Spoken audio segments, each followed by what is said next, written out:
Assalamualaikum warahmatullahi wabarakatuh.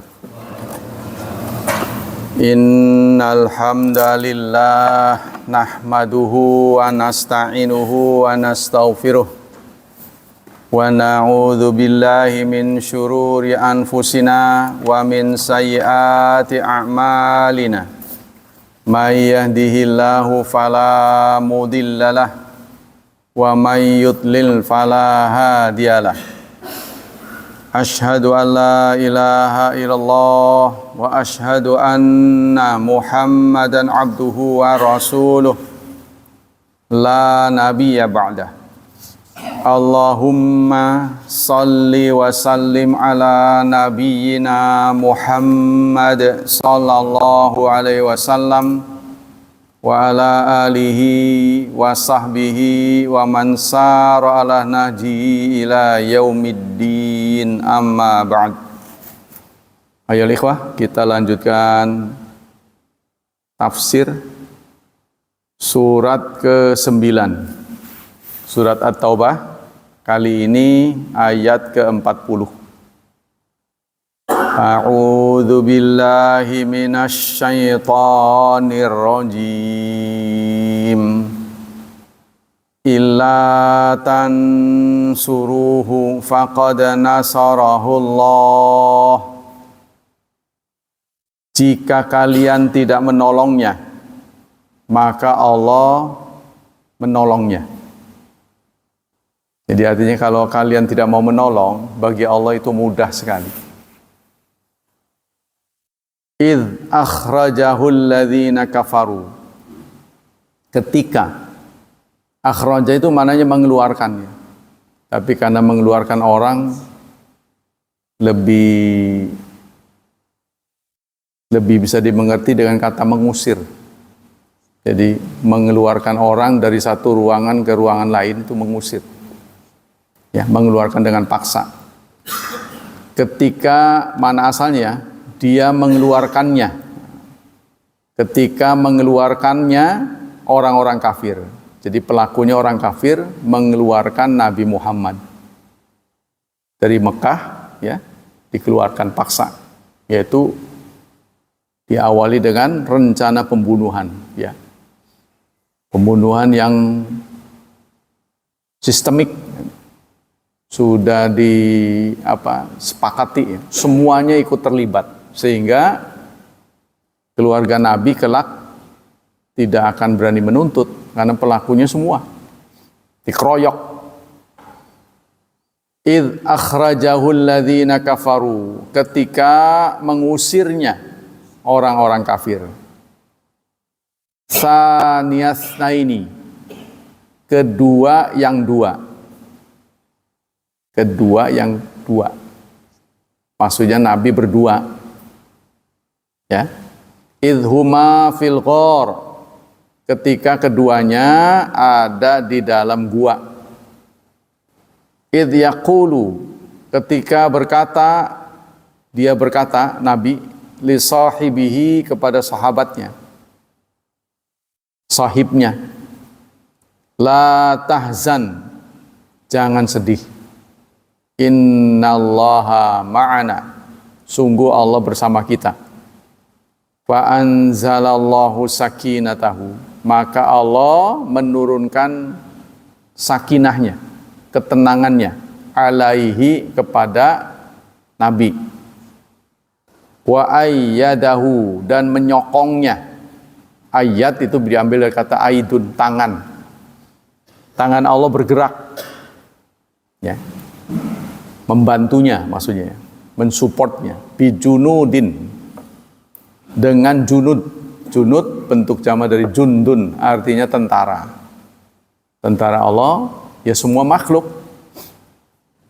Tentara Allah itu biasanya malaikat. Tapi tentara Allah itu bukan satu-satunya malaikat. Ya angin, ya, malaikat, angin, terus apalagi api, air, itu semua disebut tentara. Contohnya angin, ya, digunakan oleh Allah untuk menyiksa kaum.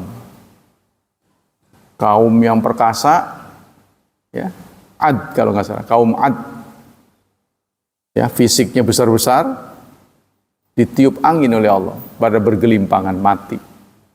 Kan orang ketawa, ya, orang kuat pakai angin, rontok. Fir'aun, ya, dibinasakan oleh Allah dengan air. Nah, itu semua tentara-tentara Allah. Kali ini adalah dengan malaikat, lam tarauha, yang kamu tidak melihatnya. Itu arti terjemahnya. Di sini ditampilkan 3 mufassir. Mufassir pertama mengatakan, ya, Ar-Razi, dalat hadil ayat ala fadilati Abi Bakrin min wujuhin. Ayat ini menjelaskan keutamaan Abu Bakar. Abu Bakar saat menemani Nabi, posisinya itu ya sahabat, ya mertua. Ya pasti orang kalau tadinya temenan jadi mertua, udah nggak mau lagi nemenin. Tapi tidak pada Abu Bakar. Tetap aja. Ya, jadi investasi, kalau dalam bahasa kita, investasi Abu Bakar terhadap Islam itu semua. Ya, ketika ada ini hijrah ini kan risikonya tinggi. Beliau turun langsung menemani Rasulullah. Terus anak beliau Abdullah, ya, diminta untuk menggembala kambing. Ya, dengan kambing yang dibawa oleh Abdullah meninggalkan jejak. Jejak Rasulullah dan sahabat di pasir itu kan kentara. Ya, nanti akan mudah dideteksi, maka dihapus oleh kaki-kaki kambing. Disuruhnya ada Abdullah menggembala kambing. Terus ada lagi anak putri beliau, ya, putri beliau, tetehnya Aisyah, yaitu Asma binti Abi Bakar. Disuruh mengirim konsumsi. Padahal beliau sedang hamil tua. Ya, jadi beliau membawa ransum untuk 3 orang, 1 untuk dirinya, 2 lagi untuk ayah dan sekaligus Nabi Muhammad sallallahu alaihi wasallam. Dan itu di Jabal Thur. Kalau Anda lihat ke sana itu hampir gidek-gidek gitu. Mungkin lebih tinggi dari Gunung Pinang, ya. Dan itu batu, kalau Gunung Pinang kanan kirinya pohon, bisa berteduh. Batu, kalau panas, aduh ya, laki-laki yang nggak tahan. Ini dilakukan oleh seorang wanita dan sedang hamil tua. Bayangkan itu, semangat para sahabat mendukung Nabi Muhammad SAW. Jadi pertama, ya, bahwa ayat ini mendukung keutamaan Abu Bakar. Kenapa ini ditampilkan oleh Razi? Ini untuk mengkanter kebencian dari Syiah yang gak habis pikir itu, yaitu Syiah benci banget sama Abu Bakar Siddiq. Padahal jelas-jelas kuburannya berdekatan. Ya, anaknya jadi istri beliau. Terus ketika beliau uzur, Abu Bakar memimpin sholat, dan banyak lagi. Ketika beliau di titik rawan, yaitu hijrah ke Madinah, beliaulah yang menemani. Lama dhahaba ilal ghar li aji anna kana yakhafu kufar min ayaqaddimu ala qadlil falaula anna kana qati'an ala batin Abi Bakr bi anna minal mu'minin al muhaqqiqin as-sadiqin as-siddiqin. Wa ila lama ashabu nafsu fi dzalikal maudi. Kalau Abu Bakar keimanannya kurang, pasti dia nggak mau nemenin. Ya mungkin mau keluar biaya, tapi waduh janganlah, jangan saya. Apalagi Abu Bakar usianya 2 tahun lebih tua dari Rasulullah.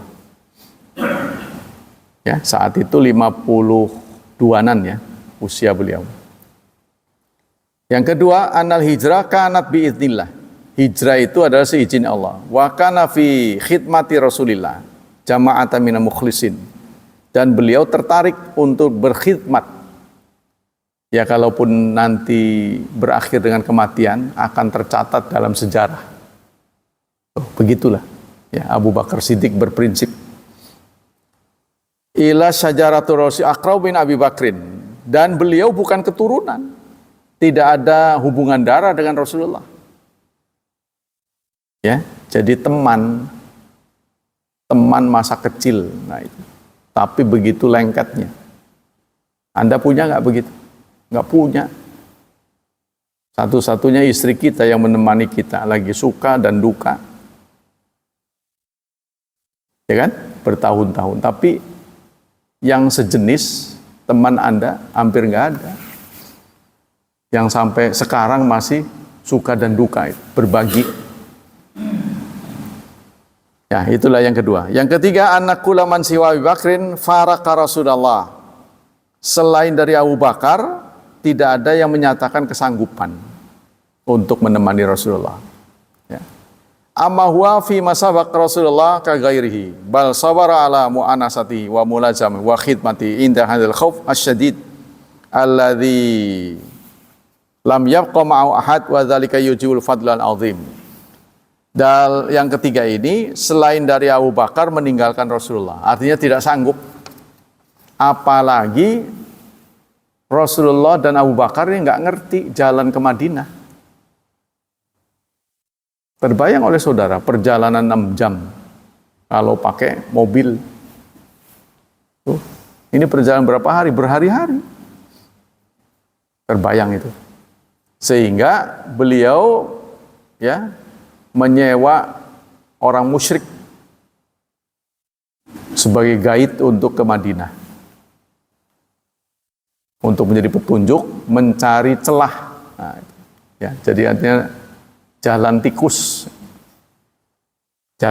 yang nggak biasa dilalui orang. Nah, namanya lagi kondisi matlub ya, wanted, lagi dicari. Ar-Rabi' Anau ta'ala samahu thaniyasnain. Allah menamai Abu Bakar dengan thaniyasnain, orang kedua yang dua. Salah satu dari yang dua. Nah, ini pernyataan Allah Subhanahu wa taala ya, memuji Abu Bakar Siddiq. Faja'ala thaniya Muhammad hala kaunihima fil ghar. Wal ulama asbatu anna kana thaniya Muhammad fi akhir manasib ad-diniyah, sehingga karena Allah menyatakan tsaniyasnain, yang kedua, maka apa-apa yang tidak bisa dilakukan oleh Rasulullah ya dibebankan kepada Abu Bakar Siddiq.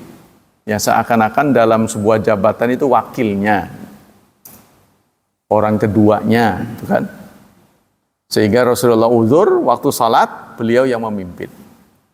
Begitu juga Rasulullah tiada, semua orang sepakat menunjuk Abu Bakar. Ya, sahabat Muhajirin dan Ansor tidak ada yang protes.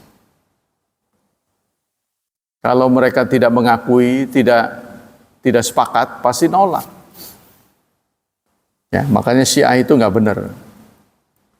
Yang kelima, minata masuk biar ayat maja min akhbar ana Abu Bakrin lama hazina qala alisalam ma dhannuka bin nabi bisnaini Allah salisuhuma. Saat beliau di gua bersembunyi, Abu Bakar sedih, khawatir luar biasa.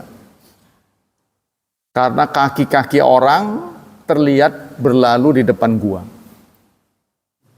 Kaki-kakinya kan bisa kelihatan dari dalam. Rasa kusuk kalau nyari dia. Jadi kalau Anda pernah dengar di gua itu kemudian bersarang laba-laba, terus nyarang juga burung, itu semuanya mengecilkan kekuasaan Allah. Itu semuanya landasannya dhaif, tidak benar. Yang benar adalah nggak ada halangan, blong begitu. Ya, betul-betul terlihat, tidak ada tirai, tidak ada apapun. Kalau ada penghalang, ada hijab, baik berupa sarang laba-laba atau sarang burung, niscaya Abu Bakar nggak khawatir. Ini yang menyebabkan Abu Bakar khawatir. Jadi peristiwa ini ingin ditujukan memang orang itu tetap punya mata. Tapi Allah punya kuasa untuk menghilangkan penglihatannya. Daya lihatnya. Matanya masih ada. Tapi kalau Allah ambil daya lihatnya, kan bisa terjadi pada kita. Ya kan? Karena faktor usia, daya lihat kita kan berkurang kan. Sekarang pakai kacamata. Itu kan kuasa Allah. Kalau Allah hapuskan sama sekali, matanya masih ada, ya maha kuasa wong Allah penciptanya. Nah, itulah yang terjadi. Itu yang kelima. Yang keenam, Ana Ta'ala wasafa Abu Bakr biqauni sahiban li Rasul wa dzalika yadullu ala kamalil fadl. Allah sendiri yang menamai Abu Bakar dengan sahabat. Ya. Idz yaqulu li sahibihi, ketika ia berkata kepada sahibnya. Wa dzalika yadullu, ini menunjukkan kamalul fadli, keutamaan yang sempurna. Qala Husain bin Fudail al-Bajali, man angkara ayakun Abu Bakrin sahiba Rasulillah kana kafiran. Barang siapa yang tidak ya atau mengingkari Abu Bakar sahabat Rasulullah, maka dia kafir. Kata Fudail bin Bajali, Husain bin Fudail al-Bajali.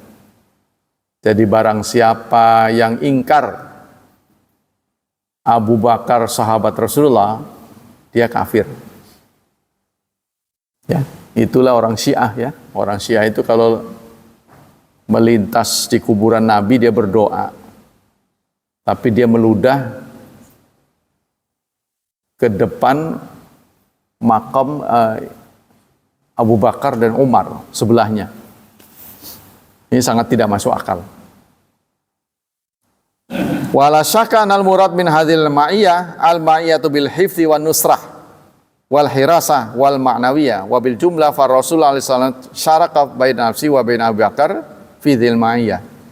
Jadi Allah menyatakan in la tahzan innallaha ma'ana. Jangan sedih. Sungguh Allah bersama kita. Jadi itu di saat-saat kritis. Ya, sampai ada riwayat Abu Bakar menyaksikan Rasulullah tertidur. Ya, kalau dari hubungan keluarga, beliau menantunya kan. Tapi beliau tahu persis di gua itu adalah jarang dimasuki orang, sehingga masih asing, sehingga tidak aman pasti dari binatang berbisa. Ya, maka yang ada lubang-lubang tuh, kan, gua itu batu berlubang ditutup pakai jari-jarinya. Itu tersengat kala jengking beliau. Jadi pahanya itu sempat membiru sampai menahan tangis beliau itu, khawatir air mata akan menetes ke tubuh Rasulullah dan membangunkannya. Jadi karena khawatir bangun saja, Abu Bakar itu menahan tangis, ya, menahan sakit. Jadi air mata seharusnya keluar. Begitu Rasulullah bangun, ya itu kena tetesan, jadi udah nggak tahan, dia netes. Menahan sakit, ya, karena menyebarnya bisa dari kala jengking. Lalu diusap oleh Rasulullah, ya sembuh sedia kala. Itulah ya kekhawatiran Abu Bakar Siddiq. Yang kedelapan, innallaha ma'ana yadulu ala qaudi sayyid fi syaraf al-hasil fi hadhihi ma'iyah kama kana saniyat fil huma fil ghari. Kemuliaan yang dimiliki Abu Bakar Siddiq itu juga kemuliaan yang dimiliki Rasulullah Sallallahu Alaihi Wasallam. Ya, karena menemani orang mulia jadi mulia kan. Jadi singkatnya, kalau ada orang ingkar itu sangat aneh gitu. Karena investasi Abu Bakar Siddiq terhadap Islam itu semua yang dia miliki. Semua. Termasuk ya, ketika mau berangkat beliau menyiapkan recehan, uang-uang yang bentuk emas, yang recehan, itu dibawa sama beliau. Ya kita juga sama, kalau mau traveling kan pasti recehan takut ada parkir apa, pasti kita siapin. Begitu juga Abu Bakar, berapa pundi nggak tahu. Ya, itu menjelang beliau berangkat, nggak terbayang oleh kita. Ya, perjalanan yang kondisi dicari ya, diburu. Yang kedua nggak tahu jalan. Tuh. Yang ketiga ya khawatir terhadap wujudnya Rasulullah, eksistensi Rasulullah. Kalau Abu Bakar tetap mendampingi beliau dan ada di depan. Walaupun Rasulullah mencegah, biarin saya yang di depan. Tidak, kalau aku mati, yang kehilangan keluarga saja. Tapi kalau engkau mati, yang kehilangan dunia. Tuh. Abu Bakar Siddiqnya. Kemudian yang kesembilan, anak kau la tahzan nahyun anil huzni mutlaqan. La tahzan, jangan sedih. Ini artinya Rasulullah melarang Abu Bakar khawatir. Ya, jangan sedih. Wa nahyu yujibud dawam wa takrar wa dzalika yaqtadi ala yahzan Abu Bakar ba'da dzalika albattata.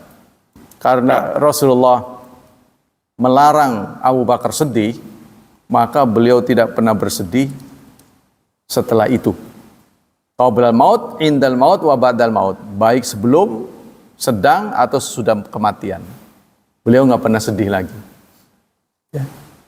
Kita ingat ketika dikabarkan Rasulullah wafat, bagaimana sikap Umar bin Khattab? Ya, seperti nggak waras, kehilangan kendali. Itu Umar bin Khattab. Ya, karena menghadapi kenyataan ketiadaan orang yang dicintai itu bagaimana sih? Orang yang dikagumi, orang yang dipuja dan dipuji, meninggalkan kita semua. Nah, ini membuat ya Umar kehilangan kesadaran sampai dia menghunus pedang. Siapa yang bilang Muhammad mati? Abu Bakar tenang. Nah ini, beliau terinspirasi, jangan sedih lagi. Itu kalau orang paham, sebab semua ini adalah dikendalikan oleh Allah Subhanahu wa Ta'ala. Kita hanya menjadi pemegang peranan saja. Ya, beliau keluar dari memastikan masuk ke rumah kamar Aisyah, memastikan Rasulullah wafat. Beliau mengatakan, wa ma Muhammadun illa rasul. Muhammad tiada lain adalah Rasul. Qad khalat min qablihi rusul. Telah lalu Rasul-Rasul sebelumnya. Fa immata, maka jika dia mati, au qutila, atau terbunuh, in qalabtum ala aqabikum, apa kamu akan berbalik arah? Ketika dibacakan ayat itu, tersadar Umar bin Khattab, dia mengatakan seakan-akan ayat itu baru turun. Jadi beliau kehilangan kendali. Siapa yang bilang Muhammad mati? Lawan aku. Ya, kayak perilakunya aneh. Karena itu, ya, jiwanya nggak siap menghadapi kenyataan. Al-wa ashir. Minal wujuhi adalati ala fadli Abi Bakr fi hadhihi ayat itbaqul qulu ala ana Bakar huwa alladhi ishtara rahilah li Rasulillah wa ala ana Abdurrahman bin Abi Bakr wa Asb bin Abu Bakar huma ladzani kana ya'tiyanihi at-ta'am. Yang ke-10 adalah keutamaan Abu Bakar bisa dilihat dari investasi beliau tadi yang sudah saya sampaikan. Ya. Bahwa apa investasi beliau menjelang hijrah, beliau membeli tunggangan. Jadi hewan yang dipakai untuk bersama Rasulullah, itu dipilih yang paling mahal. Iyalah wong mau perjalanan jauh kan, dipilih yang paling mahal. Terus beliau titip kepada Abdurrahman bin Abi Bakar, yaitu anak laki-lakinya, untuk menggembala. Kemudian Asma, tetehnya Aisyah, diminta untuk mengirim konsumsi ke atas gunung. Kurang apa gitu? Ya, di tengah-tengah kondisi yang rawan, kritis. Yang ke-11 harusnya kok ini lompat 13 ya. Kok 13 ini? 10 langsung ke 13. Yang ke-13 nanti. Kok 11-nya enggak ada. Ana Rasulullah hina dakhal Madinah maka ma'ahu ila Abu Bakrin. Wal ansar ma ra'au ma'a Rasulillah ahadan ila Abu Bakar. Kemudian ketika disambut oleh sahabat Ansar, yang terlihat hanya Rasulullah dan Abu Bakar. Tidak ada yang lain. Jadi si gaitnya kemana? Ya setelah nggak bakal keliru, udah pokoknya Bapak lurus aja pasti nyampe. Nah, mungkin ini sudah dia pergi. Ya, jadi dia tidak mengantar sampai tuntas si gaitnya itu. Pokoknya dari sini dia udah nggak mungkin nyasar, lurus saja. Contohnya gitu. Nah, kita kan juga begitu kan? Wa dzalika yadullu ala anna kana yastafihi li nafsihi wa bain ashabi fi safari wal hadar. Ini berarti ya memang keterpilihan beliau itu tidak salah. Sebab tidak ada orang lain yang terlihat oleh sahabat Ansar kecuali Rasulullah dan Abu Bakar Siddiq. Wa an ashabana zadu alaihi. Jadi kalau ada sahabat sekedar nambahin doang. Tapi di saat kritis ya, sebab seseorang disebut sahabat itu saat kita pahit kan? Saat kita nyaman banyak yang ngerubung, tapi saat kita sedih, saat kita kepelak kata orang sini lagi jatuh, nah itulah sahabat sejati. Ya, sahabat tuh begitu. Tapi kalau sahabat saat kita nyaman, nah itu hanya kata bahasa sini notoli doang, memanfaatkan kita. Ya, itu terjadi pada kehidupan kita. Tuh, itu pendapat pertama ya. Qultu, nah itu di sini akan ditampilkan 3 pendapat. Wa qad istawfa Syekhul Islam syubahahum talidila wa ja'ala anha bi ajwin mufidah. Walau la khasyatul italah la saratuha kullaha.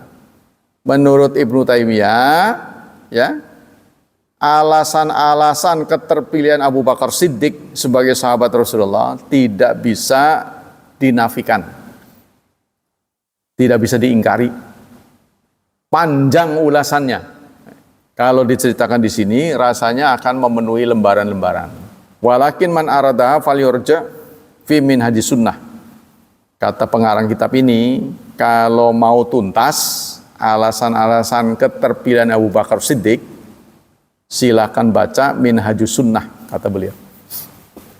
Ya, jadi alasan kenapa Abu Bakar menjadi sahabat beliau ini tidak bisa diingkari oleh sejarah. Siapapun tidak ada yang mengingkarinya. Ya kecuali itu Syiah. Jadi nggak masuk akal kalau orang mengingkari Abu Bakar, peranan Abu Bakar Siddiq. Ya kelihatan kuburannya aja dah. Ya pasti kalau beliau dikubur di situ sahabat nggak terima pasti pada nggak mau. Janganlah, ya, pasti begitu. Ya. Hal huwa aidun ilan nabi wa ikhtalafal umma fi audidami sakinatahu. Sakinatahu, ketenangannya, apakah itu kepada Nabi, kepada Abu Bakar Siddiq? Nah, ini terjadi perbedaan pendapat. Fa anzalallahu sakinatahu, maka Allah turunkan ketenangannya. Ketenangan kepada siapa? Kepada Rasulullah apa Abu Bakar Siddiq? Ya, sebab kalau Rasulullah nggak perlu ditenangkan, beliau sudah tenang.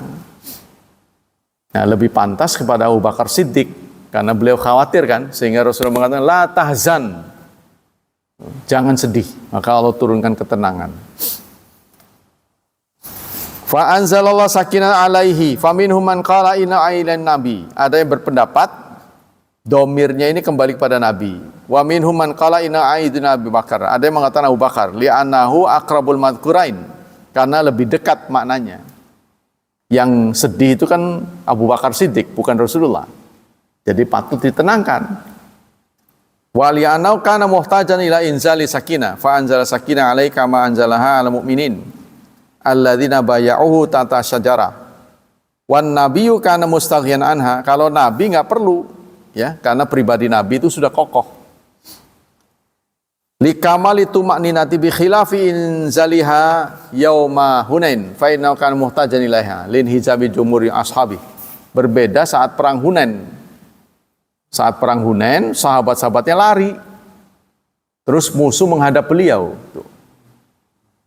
Wa alal qaul awal yakunu dhamir ailan nabi kama ada dhamir ila qauli wa ayyada bi junudi lam taraha wa li anna siyaqal kalam kana fi dzikrihi wa inna ma kana dzikru sahibihi dimnan wa taba'an lakin yuqalu ala hadza wa ini syarah-syarah beliau ya. Pendapat yang ketiga. Qala al-Qurtubi naqilan an ba'dil ulama wa fihi ma yadullu ala anna al-khalifah min ba'di Rasul Abu Bakar Siddiq. Kata Imam Qurtubi, kejadian ini ya, bahwa saat-saat kritis Abu Bakarlah yang menemani Rasulullah itu dijadikan patokan. Patokan apa? Untuk khalifah setelah kepergian beliau. Siapa pengganti Rasulullah yang cocok? Ya. Ketika mereka berselisih, mulai membicarakan, lalu Umar menggandeng tangan Abu Bakar, lalu beliau berbaiat. Seluruh sahabat ikut.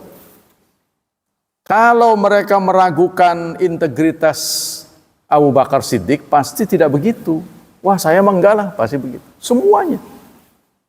Nah, berbeda saat Ali kan. Saat Ali menjadi pengganti Utsman, tidak semua mau. Enggak semuanya mau. Nah, tapi saat Abu Bakar Siddiq semuanya setuju. Ya. Ini menunjukkan ya, orang Islam itu pada itu sahabat sepakat.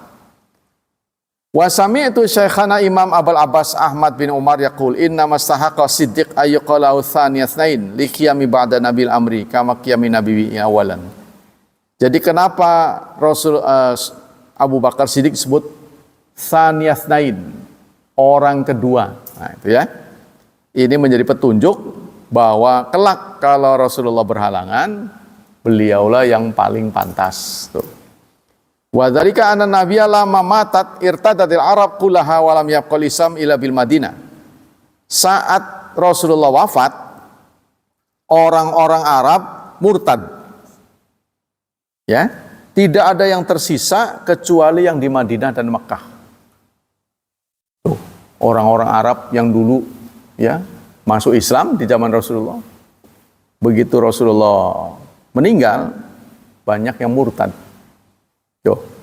Faqama Abu Bakar yad'unas ilal Islam, maka tugas pertama setelah dilantik Abu Bakar Siddiq ya memerangi orang yang murtad. Tugas pertama yang dilakukan oleh Abu Bakar Siddiq ya. Wa yuqatiluhum ala dukhul fid dini kama fa'alan nabi, seperti yang dilakukan Nabi. Sehingga beliau pernah berkata, apapun yang pernah dilakukan oleh Rasulullah, maka aku akan melanjutkannya. Sampai-sampai saat sakit, Rasulullah menyiapkan sahabat berusia 16 tahun untuk memimpin perang.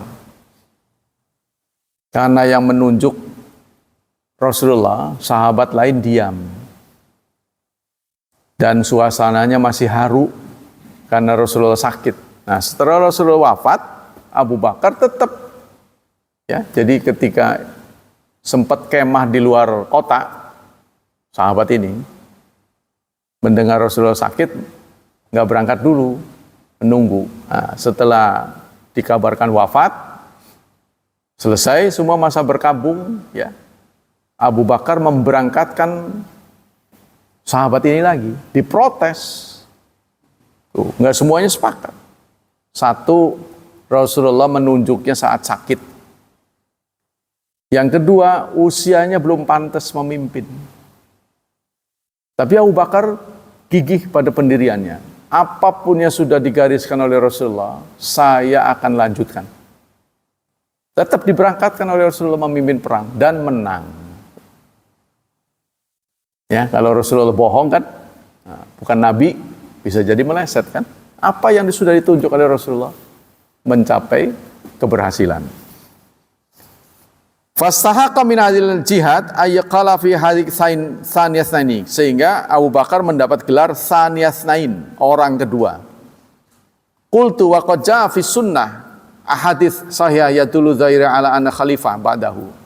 Dan ada hadis-hadis lain yang menunjuk bahwa beliau adalah khalifah yang sebenarnya. Yang keempat, disampaikan oleh As-Sa'di. Wa fi hadhihi ayat karimah fadilatu Abu Bakar Siddiq bi khasisatin lam takun li ghairi min hadhil ummat. Ayat ini memberikan dalil Abu Bakar menempati posisi yang tidak bisa digantikan oleh orang lain. Jadi posisi tertinggi ya Abu Bakar Siddiq. Posisi sahabat tertinggi ya. Yaitu karena investasi luar biasa. Semua hartanya diberikan untuk Islam. Gadis ciliknya, Aisyah kan umurnya belasan tahun. Siapa di antara kalian yang mau menikahkan anak segitu tuh? Ya, untuk laki-laki yang usianya di atas 50, siapa yang mau? Tapi itu diberikan pada sahabat. Nah itu ya. Sekarang hadis dari Bara. Qala ishtara Abu Bakrin min Azibin rihlan bi 13 dirhaman. Abu Bakar membeli dari Azib, seorang sahabat namanya Azib, ya. Terus Abu Bakar membeli rahlan. Rahlan itu pelana. Pelana tahu kan? Apa bahasa Jawa? Pelana, sesuatu yang di atas kuda tuh supaya kita bisa duduk nyaman. Kakinya juga kan. Itu dibeli dengan 13 dirham. Faqala Abu Bakar li Azib, murul Bara fal yahmil ilayya rahli. Abu Bakar berkata kepada Azib, suruhlah Bara itu anaknya, ya nanti tolong dibawa oleh Bara. Bara ini anaknya Azib. Bawa ke sini. Faqala Azib, la hatta tu hadisana kaifa sana'ta anta wa Rasulullah. Hina kharastum Makkah wal musyrikuna yatrubunakum. Enggak lah. Kecuali kalau engkau ceritakan bagaimana apa yang kamu lakukan dan Rasulullah ketika keluar dari Mekah. Sementara orang musyrik mengejar kalian. Ceritain dulu kok kalian bisa selamat bagaimana? Ini menjelang beliau berangkat. Ya, jadi kalau Madinah itu ke sebelah kanan saya, Rasulullah hijrahnya itu sembunyinya nggak di sebelah kanan. Ya singkatnya kalau Jakarta sebelah sana, ya justru Rasulullahnya ke Merak. Kan orang mengira ke sana, karena tujuannya Jakarta kan, dikejar ke sana. Nggak taunya Rasulullah bersembunyi ke Merak. Nah setelah mereka nggak nyari, itu datanglah ke Azib ini, beli pelana tadi. Buat di atas kuda itu kan, di atas onta. Lalu Rasulullah Abu Bakar Siddiq bercerita, ya. Wa qama qa'i zahira faromaitu bi basari hal ara min dhillin fa awa ilahi fa idza sakhratun ataitum fa nadartu baqiyatan dhill fa sawaituha summa furishatil nabi fihi. Ya saya bersama Rasulullah. Abu Bakar diminta cerita dulu. Orang-orang nyari kalian kok bisa selamat? Gimana caranya? Nah, itu menjelang hijrah, ya. Ini Azib pengen diberitahu. Suma qultu ittaji ya Nabi Allah fataja Nabi suma anzur mahauli hal ara fit talab ahad. Lalu dalam sebuah kesempatan Abu Bakar meminta Rasulullah berbaring. Tidur dulu ya Rasulullah. Maksudnya tiarap. Waktu di gua itu tiarap. Nanti saya lihat dulu aman belum. Jadi Rasulullah suruh tiarap. Tidur dulu. Tuh. Jadi beliau tengok kanan, tengok kiri, nggak ada orang, baru keluar dari gua. Ya. Fasa'altu faqultu lahu liman anta ya ghulam faqata li rajul min Quraisy samahu fa'aratu. Nah, kemudian di tengah perjalanan, ya, beliau berjumpa dengan seorang pengejar. Mengejar beliau. Ya. Jadi beliau dikejar. Siapa kamu? Katanya. Qultu bin Quraisy samahu fa'araftu faqultu hal min laban. Itu bukan, saya lagi nyari susu. Kata si Abu Bakar Siddiq, ya. Saya lagi nyari susu. Hal anta jalibulana? Apakah kamu punya susu? Naam fa'amartuhu fa'taqala syatan min ghanami. Kemudian dia pun memerah susu, diberikanlah kepada Rasulullah. Ya, untuk energi kan. Jadi sebelum berangkat sempat mengunjungi peternak dulu. Abu Bakar Siddiq, bayangin itu. Suma amartuhu ayang fuda dar'aha minal gubar. Suma amartuhu ayan fuda kafai faqala hakadha daraba idza kafai bil ukhra. Falaha bali kathwan min laban. Faqad ja'altu li rasuli idawatan. Lalu aku berikan setelah diperah, coba bersihin tanganmu sebelum diperah itu supaya tidak terkontaminasi ya. Nah, setelah diwadahin diberikan pada Rasulullah. Fasababt ala laban hatta barida asfalu. Fantalaqtu ilan nabi fawaqathu qad istaiqadha. Aku jumpai Rasulullah sudah bangun. Faqultu isyrab ya Rasulullah. Minumlah ya Rasulullah. Fasyariba hatta radiyat. Hatta raditu. Tsumma qultu qad ana rahil ya Rasulullah. Yuk kita berangkat sekarang ya Rasulullah. Ini waktu yang tepat. Qala bala. Nah, Rasulullah mengiyakan. Fartahalna wal qaumu yatrubunana. Kami pun berangkat sementara orang-orang masih mencari kami. Falam yudrikana ahad minhum gaira Suraqah bin Malik.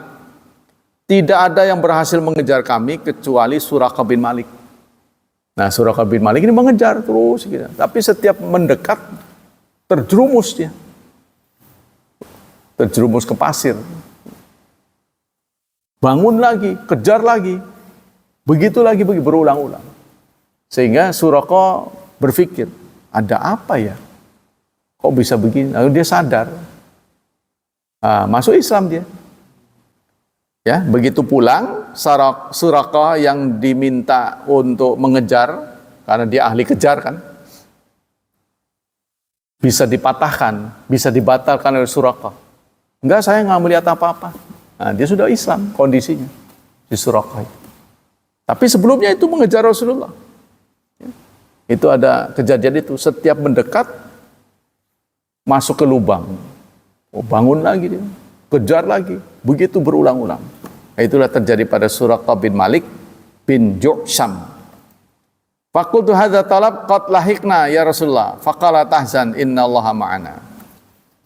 Ya, itulah hadisnya tentang ini. Kita lanjutkan dengan kajian sunnah.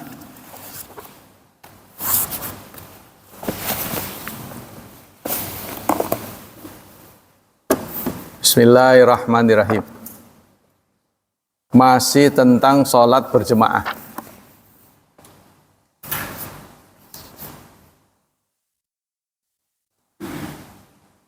Babu amrin nisa alla yarfa'na ru'usahunna minas sujud hatta yarfa'a rajal. Bab tentang perintah kepada perempuan jangan menengadahkan, jangan mengangkat kepala mereka dari sujud sebelum laki-laki mengangkatnya. Bagaimana ceritanya? Dari Sahal bin Sa'ad, qala kana rijalun yusalluna ma'an nabi. Laki-laki dewasa salat berjemaah bersama Rasulullah. Akidi azurihim. Mereka mengikat sarungnya. Mengikat sarungnya. Jadi sahabat-sahabat dalam satu momen berjemaah bersama Rasulullah, pakaiannya cuma satu sarung. Bayangin itu. Pakaiannya cuma satu sarung, tahu kan sarung kan? Jadi dipakainya gimana? Diikat ke sini. Ya. Dua ujung diikat ke sini. Nggak punya celana. Sahabat sampai begitu saking nggak mampunya. Ya. Ini lagi lagi berjuang ya. Waktu perang. Sampai segitunya. Nah, saat sholat mereka mengikat itu sarungnya diikat ke sini. Kaihatis sibyan, seperti anak-anak. Mereka kelakuan seperti anak-anak. Tuh. Daripada dadanya terbuka. Daripada terbuka, sarungnya diiketin ke sini. Anda tahu kan seperti di Cirebon tuh, kalau Anda ziarah itu, ya, pegawai-pegawai dari Kesultanan pakai bajunya cuma sarung doang, ininya nggak pakai. Katanya itu pegawai sultan.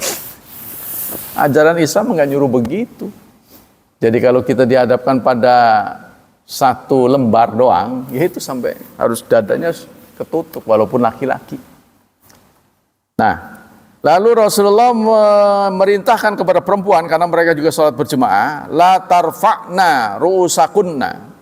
Kalian jangan mengangkat kepala dulu hatta yastawiya rijalu julusan, sampai laki-laki itu duduk. Apa tuh maksudnya? Arti nggak? Iya aja, isi dalamnya kelihatan. Kan perempuan di belakang, laki-laki di depan, kayak sarungnya taruh sini. Jangan angkat kepala sebelum duduk laki-lakinya. Sebab kalau dia masih nongkrong, wih, kelihatan. Ya. Nah, itu di zaman Rasulullah sampai begitu. Jadi ini terbatas pada saat itu. Jadi ada momennya, bukan berlaku sepanjang masa. Ini ada momen begitu kondisinya. Sahabat lagi pada nggak mampu, jadi anak sehelai kain dia iketin ke sini, sujud pasti kan kelihatan dari belakang. Ya, pemandangannya gitu kan, auratnya kelihatan. Sehingga kalian jangan anu dulu ya, jangan ngedongak dulu kalau laki-laki belum duduk. Nah, gitu. Ya, perintah Rasulullah. Hadis muttafaqun alaih. Jadi harus dilihat hadis ini ada sebabnya gitu kan. Jadi mereka mengangkat sarung-sarung mereka dengan selembar kain sebagai pakaian. Saking nggak mampunya.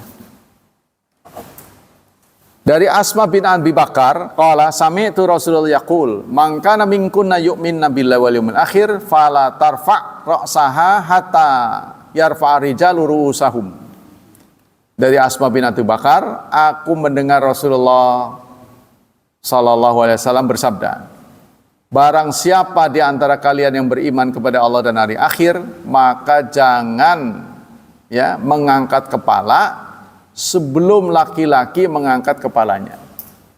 Tuh, sampai dikaitkan dengan beriman pada Allah dan hari akhir. Ya. Jadi sampai masalah akidah dibawa. Barang siapa yang beriman jangan bangun dulu sebelum laki-laki. Hakadza qala Abu Dawud maulal Asma wa min tariqihi rawahu aidan al-Baihaqi. Hadis ini disampaikan oleh Abu Dawud ya. Nomor hadis 851. Waqad ayyana Tabrani ayyakuna hadzal maula huwa Abdullah bin Kaisan fa akhraja ahadits fi Musnad Abdullah maula Asma an Asma. Nah, ini hadis ini disampaikan oleh Asma, tetehnya Aisyah. Fa in saha ayyakuna hadza ghairu musamma huwa Abdullah bin Kaisan fa yakun isnad sahihan. Isnadnya sahih. Li anna Abdullah bin Kaisan min kibarit tabi'in. Ya, karena Abdullah bin Kaisan ini adalah tabi'in. Tabi'in yang melihat sahabat. Berikutnya, jumu'u abwabis salat jamaah. Hadis-hadis ya, himpunan hadis salat berjemaah. Babu fadli salatil jamaah ala salatil fadl.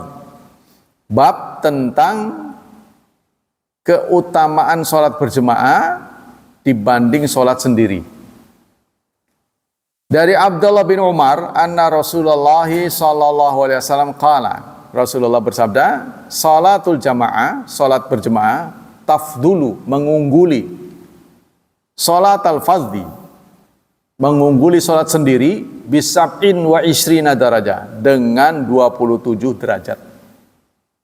Oh ya, hadis muttafaqun alaih, rawahu Malik fi salatil jamaah, dirawikan oleh Malik dalam bab salat berjemaah.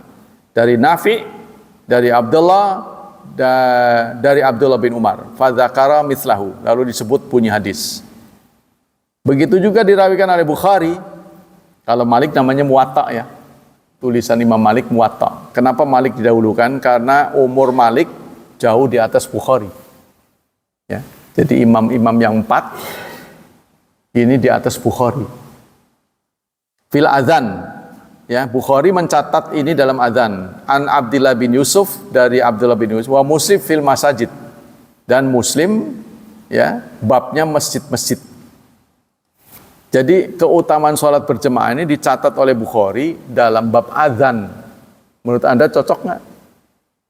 Jadi Imam Bukhari dan Imam Muslim ini dua pakar hadis ya yang berbeda cara dalam mencatat hadis. Kalau Imam Bukhari lebih mengutamakan kesohihan. Tempatnya kadang-kadang ngacak. Maksudnya buang sampah tidak di tempatnya. Itu yang penting benar nggak gitu. Benar, valid, tidak valid. Itu Imam Bukhari.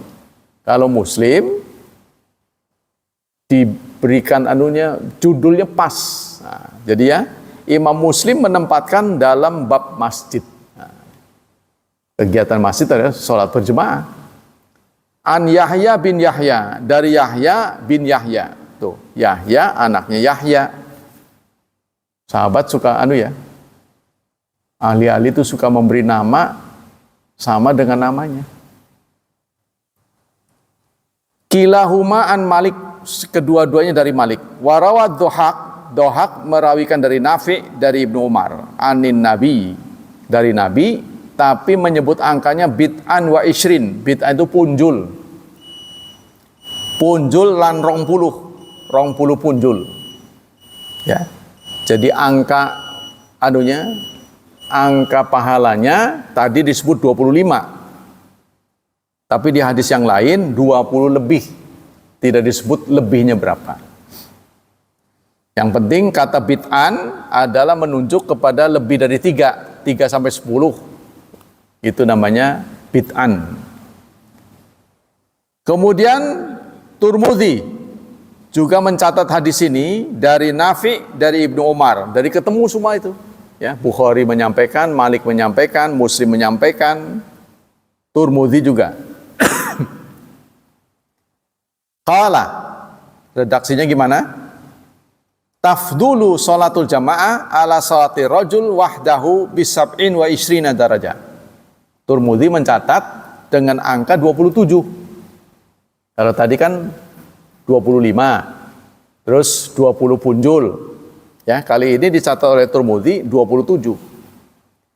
Wa amatu man rawa anin nabi inama qalu khamsu wa isrin. Tapi kebanyakan hadis tentang keunggulan sholat berjemaah menunjuk angka 25. Illa ibn Umar, kecuali Ibnu Umar. Fa innahu qala, karena beliau berkata bisab'in wa isrin. Ibnu Umar menyampaikan 27. Ya makin banyak makin bagus. Ya. Wa qala aidan hadisu Ibnu Umar hasan sahih. Nah, ada yang mengatakan hadis Ibnu Umar itu hasan sahih. Jadi urusan angka saja diperdebatkan panjang lebar, Saudara. Ya. Jadi mereka itu sangat teliti dalam riwayat. Angka itu kan nggak bisa dibohongi. Yang namanya 25 adalah angka di bawah 26, di atas 24. Nggak bisa menyimpang. Karena pasti. Qultu rawahu Dhahak an-Nafi dari Ibnu Umar inda Muslim faqala bid'an wa isrin. Di hadis yang lain diberitakan 20 lebih. Wa huwa tashmil riwayatain, sehingga riwayat yang berasal dari Ibnu Umar ada dua. Satu menyatakan ya 27. Satu menyatakan 25. Ya. Terus gimana ngakurinnya? Satu mengatakan 25, yang benar yang mana? Fatakunu riwayatu bid'an wa isrin. Begitu juga 20 lebih. Hiyal asl.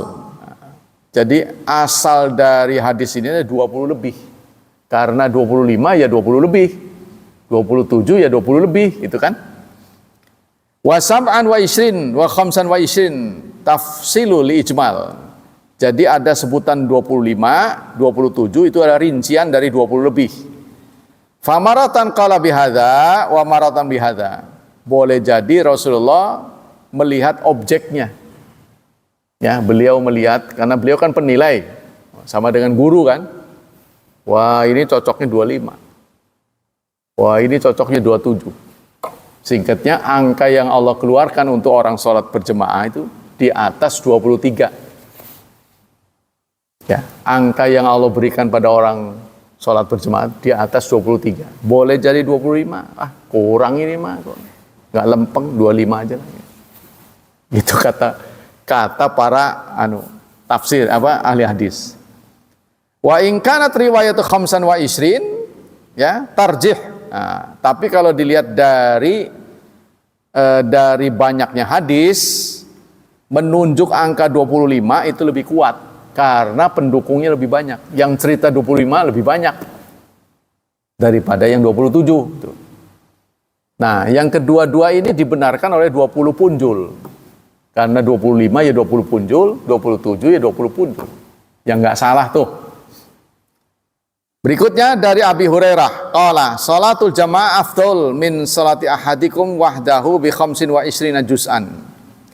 Dari Abi Hurairah, Rasulullah bersabda, salat berjamaah ya, itu lebih utama daripada salat salah seorang di antara kalian sendiri dengan 5 dan 20 juz. Nah, ini tidak menyampaikan derajat tapi juz.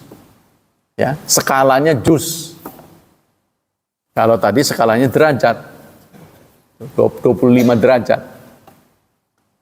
Ketika ditanya Syekh Utsaimin apa yang dimaksud derajat, kan derajat skala ini sering disampaikan oleh Rasulullah berbeda-beda kan, ya. Contohnya orang yang mensalat jenazahkan, apa ininya? Nah, ditanya, ya apa ya Rasulullah? Setara dengan gunung Uhud. Nah, itu semua parameter. Ya kalau di dunia kita itu Celsius, bar, itu ya. Nah, ini kalau skala akhirat begitu.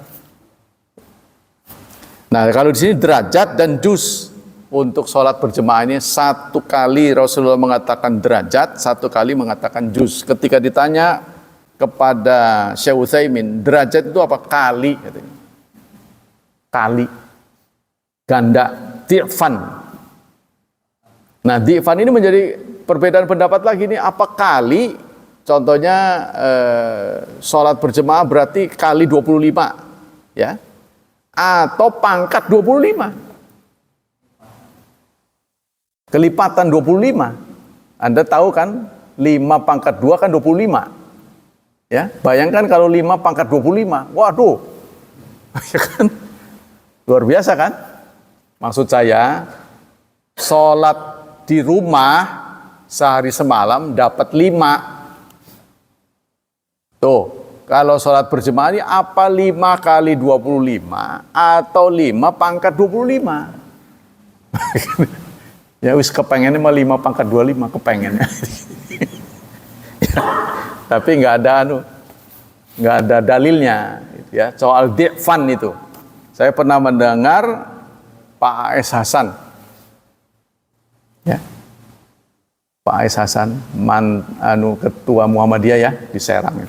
Dia juga pernah belajar pada dia. Di'fan itu artinya akar, kelipatan, ya, pangkat.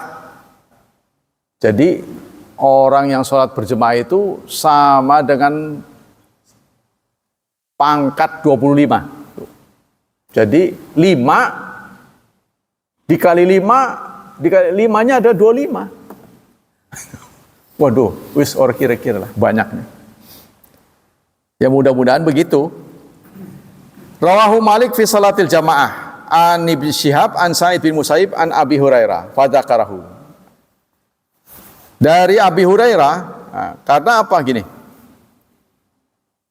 Anna Abu Hurairah sami itu Rasulullah yaqul tafdulu salatu jamaah salat ahadikum wahdahu bi khamsin wa isrin juz'an.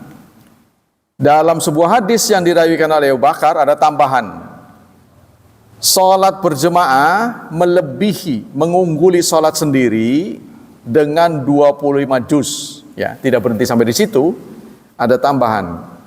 Wa tajtami'u malaikatul lail, malaikat malam berkumpul wa malaikatun nahar dengan malaikat siang fi salatil fajr, di salat fajar. Ya, jadi ada tambahan itu, keterangan dari Abu Hurairah, malaikat malam dan malaikat siang berjumpa di salat fajar. Ini beralasan karena dalam surat 17, surat Al-Isra ayat 78, Allah menegaskan, Innas Qur'an al-fajri kana masyhuda. Tuh, ya. Sesungguhnya sholat fajar disaksikan. Jadi malaikat dua shift ketemunya di fajar. Yang satu mau berangkat, yang satu baru datang. Ya, sehingga yang mau libur mencatat terakhir tuh Pak Syafi'i sholat berjemaah. Dicatat di bukunya terakhir. Yang baru datang mencatat pertama yang dilakukan Pak Syafi'i sholat fajar. Kan dapat dua tuh. Maksudnya gitu. Catatannya ada dua. Ya, malaikat yang datang dan malaikat yang pergi. Dari Abu Hurairah yaqul qala Rasulullah sallallahu alaihi wasallam salatu rajul fil jamaah tudha'af an salati fi baiti. Salat berjemaah, salat seseorang dalam jamaah itu digandakan melebihi salatnya fi baitihi di rumahnya, wa fi suqihi dan di pasarnya. Khamsan wa ishrina di'fan dengan 25 di'fan. Nah, di'fan ini berbeda lagi dengan derajat. Tadi disebut derajat, juz. Sekali ini di'fan itu penggandaan. Maka kata ini apa? A.S. Hasan, kata Syekh Utsaimin, ini pangkat. Jadi bukan kalau yang namanya 125 itu kan 25 kali 2. 25 kali 5. Ya. 25 5 kali berapa? Pangkat 2 ya. 5 pangkat 2 kan 5 kali 5 kali 5 pangkat 3 ya. Berarti 125. Tapi kalau di sini kalau 5 pangkat 25, waduh ya lebih lagi. Karena katanya di'fan. Menggunakan skalanya di'fan. Di'fan itu pangkat. Wa dzalika annahu idza tawadda'a, yang begitu itu diperoleh, perhatikan ini. Yang begitu bagaimana caranya ya supaya mendapat nilai tinggi? Idza tawadda'a, dia berwudu. Tuh. Fa asanal wudu'a, lalu dibagusin wudunya. Wudunya jangan sembarangan. Ya, dipenuhi sunah-sunahnya. Doa wudu itu hanya 2 ya. Bapak perhatikan hanya 2, sebelum dan sesudah. Nggak ada di tengah-tengah. Doa wudu hanya 2, sebelum dan sesudah. Jadi di tengah lagi basuh muka doa, nggak ada itu. Sebelum bismillah. Nah, sesudahnya apa? Yang dibuka 8 pintu surga. Nah, ya. Asyhadu alla apa? Allah maja'al minat. Aduh, lupa. Asyhadu alla ilaha illa anta ya. Aduh, kok lupa. Kemudian ada tambahan Allah maja'alni minal mutatahirin. Wa ja'alni min ibadikas salihin. Ya. Itu nanti akan dibuka 8 pintu, dari pintu manapun Anda boleh masuk. Maksudnya begini, surga pintunya banyak, tapi kalau nggak suka berdoa, Anda mau masuk surga, waduh ditutup. Kesana lagi, waduh ditutup. Sementara jarak pintu satu dengan pintu yang lain jauh. Tapi untuk orang yang membiasakan berdoa setelah wudhu, ya, karena dia punya kriteria tertentu, wah ada kartunya, wah ya boleh. Nah, gitu, mendapat pas boleh masuk. Lam kharaja ila masjid, summa kharaja ila masjid, setelah dia wudhu di rumah. Nih catatan orang yang mendapat pahala sebesar itu, wudhunya di rumah. Ya, jadi bukan pelit, bukan masjid pelit, bukan. Tapi supaya air rumah Anda berkah. Tuh. Makanya rumah, kalau bahasa Jawa, dimenangi sholat sunnah, baca Quran. Tuh. Terus, ya digunakan ibadah lah rumah itu, jangan seperti kuburan, kata Rasulullah. Ya. Jadi menangi baca Quran di rumah, sholat di rumah gitu. Tapi untuk yang sunnah. Kalau yang wajib tadi wudhu dari rumah, sebaik mungkin, sebagus mungkin, Suma kharaja ila masjid, kemudian keluar ke masjid. La yukhrijuhu ila salah, dia tidak keluar kecuali tujuannya sholat. Jadi keluarnya memang hanya untuk sholat, bukan kepentingan lain. Agol ya, satu lagi. Lam yakhtu khutwatan, maka langkahnya itu dia tidak melangkah illa rufi'at lahu biha darajatan, kecuali diangkat satu derajat, wa hutta anhu biha khati'ah, serta dibusek, dihapus satu kesalahan. Langkahnya. Fa idza shalla, kemudian setelah masuk masjid dia sholat, ya, ada bacaan masuk masjid, ada doanya, ya kan? Allahumma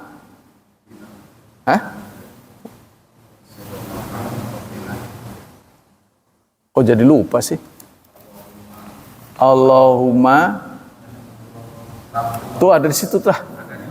Oh, jadi lupa. Waftah li abwaaba rahmatik. Nah, tapi jangan lupa baca selawat. Allahumma sholli ala Muhammad wa ala ali Muhammad. Jadi sunnah kita mau masuk masjid juga baca selawat. Ya. Keluar masjid juga baca selawat. Berikut doa tadi. Fa idza shalla, kalau dia sudah salat, lam tazal malaikatu tusallu alaihi, maka malaikat tidak henti-hentinya berselawat untuknya. Tuh. Orang yang begitu itu, ya. Dari rumah wudu sebaik mungkin, tujuan keluar tidak lain hanya untuk salat saja. Ketika dia salat, maka lam tazal malaikatu tusalli alaihi, malaikat senantiasa berdoa untuknya, madama fi musalla, sepanjang dia ada di dalam, sepanjang di masjid. Allahumma sholli alaihi, gimana bentuk baca doanya malaikat? Ya Allah, rahmatilah dia. Allah marhamhu, sayangilah dia. Wala yazalu ahadukum fi salatin man tadzara salat, tidak henti-hentinya kalian dicatat salat sepanjang menunggu salat. Jadi kalau kita masuk ke masjid untuk sholat maghrib, ya, berikutnya mau isya, itu Anda sepanjang menunggu itu dianggap sholat terus. Nanti di hadis yang lain ada catatan malam yuhdits, sepanjang tidak batal wudunya. Kapan dicatat oleh malaikat sholat terus? Sepanjang wudunya nggak batal. Nah, wudu nggak batal membutuhkan metabolisme yang baik. Ya kan, makan yang benar. Kalau makan ubi terus ya waduh, prat perut. Tuh, harus dijaga kesehatannya. Makanya kalau sehat, bawaan jadi enak. Kumpul malaikat itu shift, pergantian shift ada di subuh. Waktu subuh, maka bawaannya ngantuk, kan saya pernah ngomong, karena malaikat itu tercipta dari cahaya. Cahaya itu kan nggak panas, adem, bawaannya ngantuk. Ya, maka tubuh kita tidak bisa mengetahui kehadiran malaikat kecuali gejalanya ngantuk. Sholat Jumat ngantuk, nah, itu malaikat lagi hadir. Begitu selesai, imam assalamualaikum, hilang ngantuknya, karena malaikat bubar.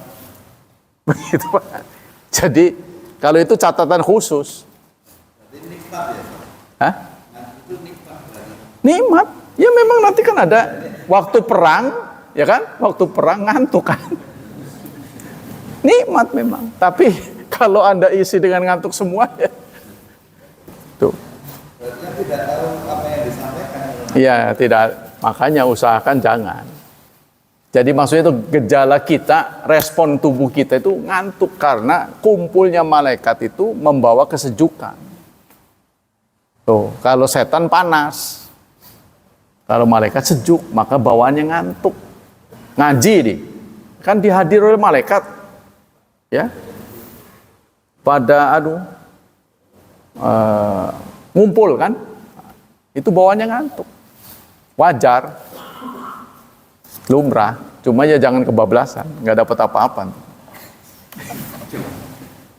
Demikianlah hadirin, hafizani hafizakumullah, kajian pagi ini. Semoga Allah Subhanahu wa taala melimpahkan pahala yang berlipat ganda untuk kita. Semoga Allah tetap berkenan melindungi dan menyelamatkan kita dari wabah dan fitnah, dari syubhat dan syahwat. Dan tidak lupa kita doakan semoga masa depan anak-anak kita cerah, dimudahkan Allah, diberkahi, serta ditakdirkan Allah menjadi hambanya yang salih dan salihat. Subhanakallah wa bihamdika, asyhadu an la ilaha illa anta astaghfiruka wa atubu ilaik. Wassalamualaikum warahmatullahi wabarakatuh.